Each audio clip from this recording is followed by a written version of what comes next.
Okay, welcome back year 11, another tutorial. So last time I showed you how to select areas and add color to them. So I also did the jacket and the beard as well as an example. What I'm going to do this time is show you how to add a pattern to a certain area. So it's the same principle, but there's just an extra step involved. So what I'm going to do is search for a culturally relevant pattern or a personally relevant pattern. So I'm going to search for blue and yellow ink, cultural background and everything. And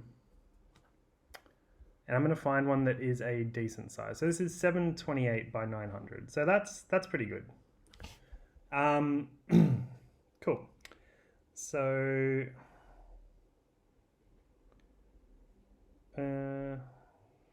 yeah, I'm going to save that. So save image as.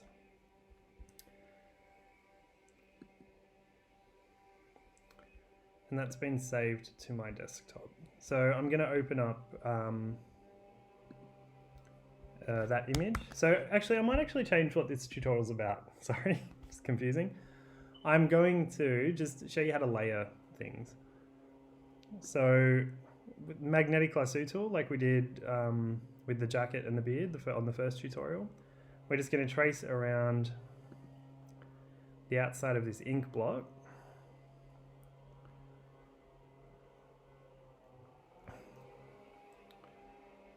So this is just an idea, and as you can see, this is a really horrible image. It's got a watermark on it, so don't use something like this in your actual work, but by all means do something similar as an experiment.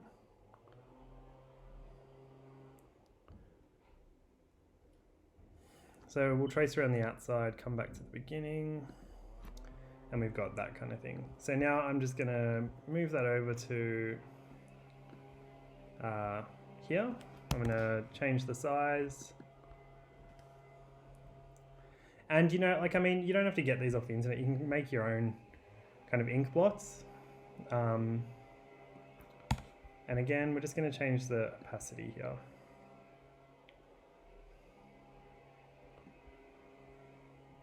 And what I'm going to do now that I've done that is I'm just going to kind of collage it. So I'm going to copy and paste it, add different, sections to different parts of the image.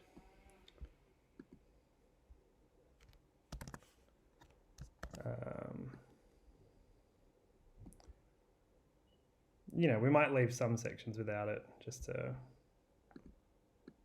we might make some more see-through than others. We might make some very kind of transparent. But as you can see, you can get some interesting layering going there. So I guess that's the first part of what I'm going to show you. I'll just turn that off here. And just in case I didn't cover it, just to move those around, I'm using the move tool, which is the cross with the arrows up the top here. And we can just move that around. So I'll just turn that off. Now, creating a pattern. So I'm going to go back to Google and I'm going to search for just an interesting pattern, which obviously you're not going to do because that is in no way culturally relevant to you or personally relevant.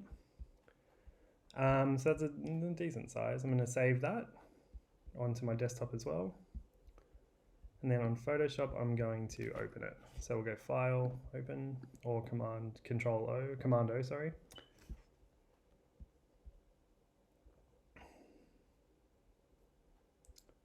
And I'm not sure where that's gone, so let's try and save it again. Save image as, desktop, and that's why, because it's a weird format. Yep. So let's just do that. We'll save image as. It's also a weird format, which is, you got to be careful of what you're saving the file as. JPEG, so that's what we're after. So let's save that, and then on Photoshop we'll open it, and there it is. So to create a pattern, we use our marquee tool again, which is over here. We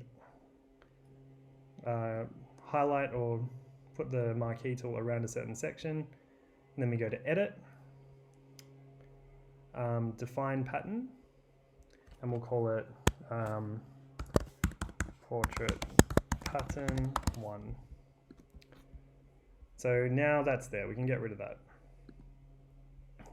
Here, so again, I'm going to use the marquee tool to go over my jacket, and if I was doing this as part of my proper series, I would probably do, I'd be much more careful with this. So there we go. So then to put the pattern over here, we're going to go to layer, new fill layer, and pattern. Pattern layer 1, we're going to select that, and that's good. And we're going to change it so it kind of covers the jacket.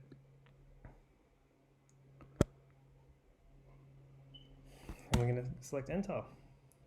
And again, we can change the opacity, but this is also good for, you can do it with the pen tool. Just, different kind of pattern, shapes,